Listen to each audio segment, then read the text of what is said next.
estudando o livro O Evangelho segundo o Espiritismo. Estudaremos agora no Evangelho segundo o Espiritismo, no capítulo 7. Bem-aventurados os pobres de espírito. Neste capítulo, vamos ver inicialmente 3 textos. O que se deve entender por pobres de espírito? Neste texto vamos encontrar os ensinamentos de Jesus, seguidos pelo comentário de Allan Kardec. O outro texto é: aquele que se eleva será rebaixado. Também encontraremos ensinamentos de Jesus, seguidos pelo comentário de Allan Kardec. E vamos encontrar ainda o texto Mistérios Ocultos aos doutos e aos prudentes, com os ensinamentos de Jesus, seguidos pelo comentário de Allan Kardec. E, finalizando o capítulo, nós temos as instruções dos Espíritos. São 2 textos que abordam esta temática. Bem-aventurados os pobres de espíritos. O primeiro texto dado pela espiritualidade é o orgulho e a humildade, do espírito Adolfo, bispo de Argel. E o outro texto é missão do homem inteligente na terra, do espírito Ferdinando, um espírito protetor. Vamos então à leitura deste capítulo. Grandão, você é um cara pobre de espírito.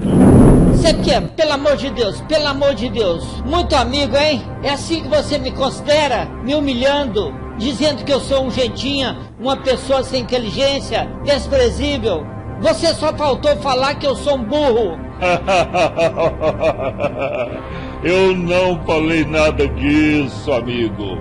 Só falei que você é um sujeito pobre de espírito. Pois então, ser pobre de espírito não é ser panaca, sem inteligência, ignorante, gentinha? Não é não? Não é não. Pelo menos não era assim que entendia Jesus. Então como entendia Jesus por pobre de espírito? Ah, amigo, vamos estudar no Evangelho segundo o Espiritismo, capítulo 7. Aí você vai entender a visão que Jesus tinha sobre pobre de espírito. Então vamos logo à leitura deste capítulo que eu quero saber. Já estou agoniado com essa situação. Estou sentindo muito humilhado com isso. Pois bem, então vamos agora ao texto. O que se deve entender por pobres de espírito? Bem-aventurados os pobres de espírito, pois que deles é o reino dos céus. Este ensinamento de Jesus está na Bíblia, no livro de São Mateus, capítulo 5, versículo 3. Veremos agora o comentário de Allan Kardec. Este texto, que representa o comentário de Allan Kardec, está aqui no item 2, com 5 parágrafos.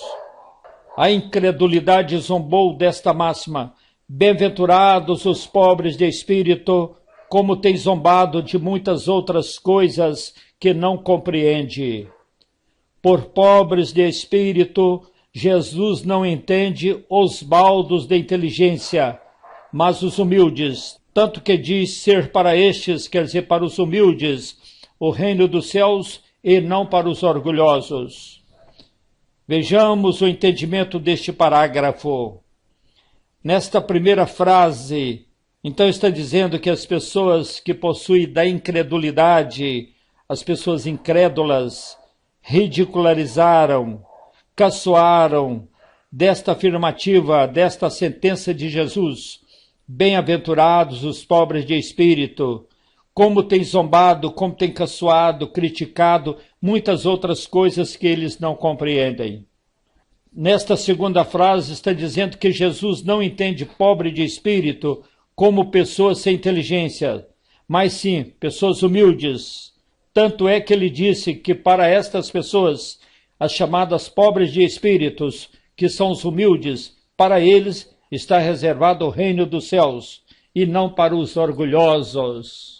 Os homens de saber e de espírito, no entender do mundo, formam geralmente tão alto conceito de si próprios e de sua superioridade, que consideram as coisas divinas como indignas de lhes merecer a atenção. Concentrando sobre si mesmos seus olhares, eles, quer dizer, esses homens de saber e de espírito, não os podem elevar até Deus.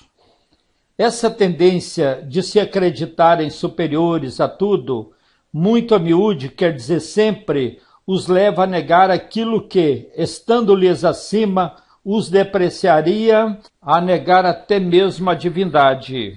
Ou se consentem em admiti-la, contestam-lhe uma das mais belas qualidades, a ação providencial sobre as coisas deste mundo, persuadidos, isto é, convencidos de que eles são suficientes para bem governá-lo, quer dizer, para bem governar o mundo. Tomando a inteligência que possuem para a medida da inteligência universal e julgando-se aptos a tudo compreender, não pode crer na possibilidade do que não compreendem. Consideram sem apelação as sentenças que proferem. Bom, este parágrafo aqui nós podemos analisar nesta primeira frase, onde diz que os homens de saber e de espírito, eles consideram superiores a tudo. Eles têm um conceito muito alto de si próprios, né? Então, eles acham até que as coisas divinas são indignas de merecer deles a atenção. A segunda frase está falando que eles não podem levar a Deus. Por quê? Porque levam seus olhares para si próprios, analisa só a própria pessoa e ignora a existência de Deus. Esta maneira que eles têm, esta atitude que eles têm de acreditar que são superiores a tudo, sempre levam eles a negarem tudo que possa estar acima deles, porque acreditando que tem algo acima deles, eles se sentem inferiores, seriam depreciados desta forma. Então por isso que eles negam até a própria divindade. Se eles às vezes até admitem a divindade, mas contestam uma das mais belas qualidades da divindade, que é a proteção de Deus, a ação divina sobre todas as coisas deste mundo, porque estas pessoas orgulhosas são convencidas de que não precisa de Deus para governar a terra, eles são suficientes. Nesta outra frase está mostrando que estas pessoas tomam a inteligência, analisam a inteligência universal baseada na inteligência deles, na inteligência que eles possuem. Por isso que eles acham que compreendem tudo, que de tudo eles conhecem, que eles não podem aceitar aquilo que eles não compreendem. Desta forma, na última frase, finaliza o parágrafo mostrando que eles consideram as sentenças, as afirmativas que eles manifestam sem apelação, porque acham que estão com a verdade. No terceiro parágrafo está dizendo: se recusam a admitir o mundo invisível e uma potência extra-humana, não é que isso lhes esteja fora do alcance, é que o orgulho se lhes revolta à ideia de uma coisa acima da qual não possam colocar-se e que os faria descer do pedestal onde se contemplam. Daí o só terem sorrisos de mofa para tudo que não pertence ao mundo visível e tangível. Eles, quer dizer, esses homens orgulhosos, se atribuem espírito e saber em tão grande cópia que não podem crer em coisas, segundo pensam, boas apenas para gente simples, tendo por pobres de espírito os que as tomam a sério. Aqui no quarto parágrafo: entretanto, digam o que disserem, forçoso lhes será entrar como os outros nesse mundo invisível de que escarnecem, de que abusam, de que criticam. É lá que os olhos se lhes abrirão e eles reconhecerão o erro em que caíram. Deus, porém, que é justo, não pode receber da mesma forma aquele que lhe desconheceu a majestade e outro que humildemente se lhes submeteu às leis, nem ousa aquinhoar em partes iguais. Tá vendo?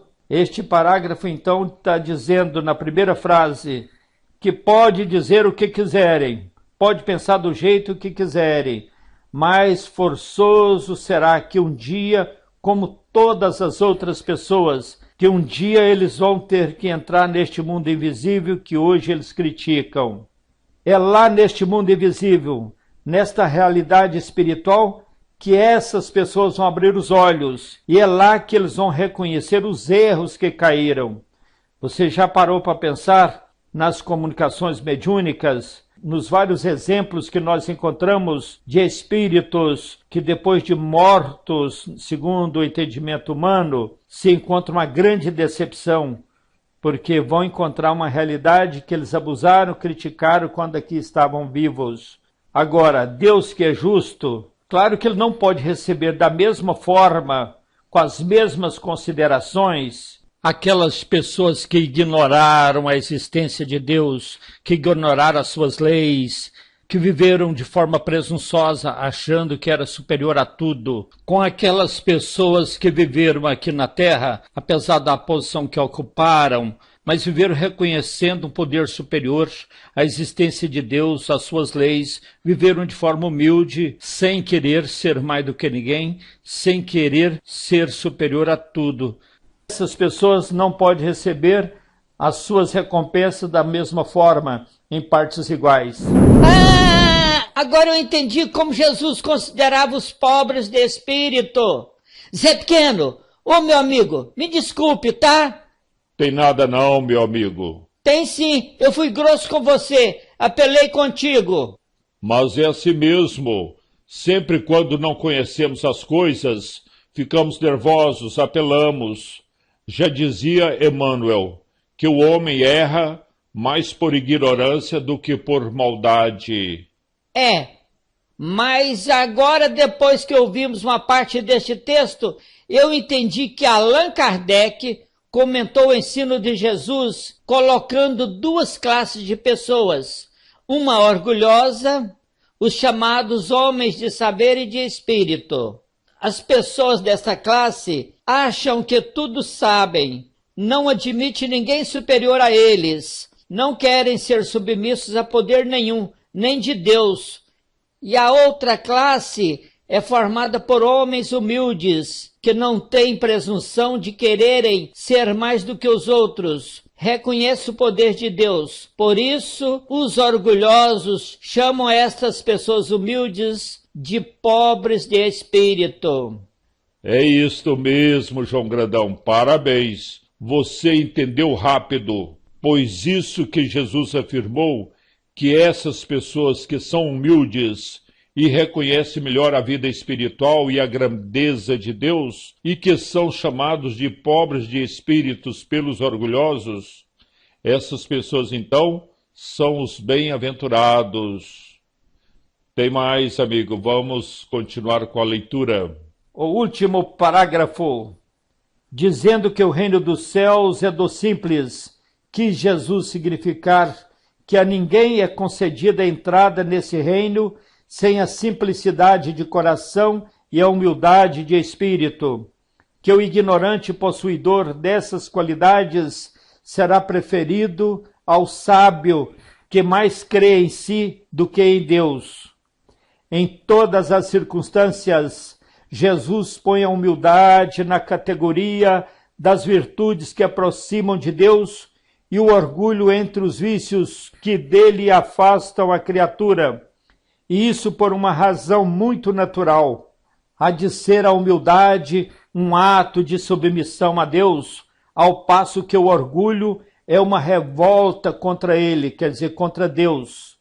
Mas vale, pois, que o homem, para sua felicidade futura, seja pobre em espírito, conforme o entende o mundo, e rico em qualidades morais.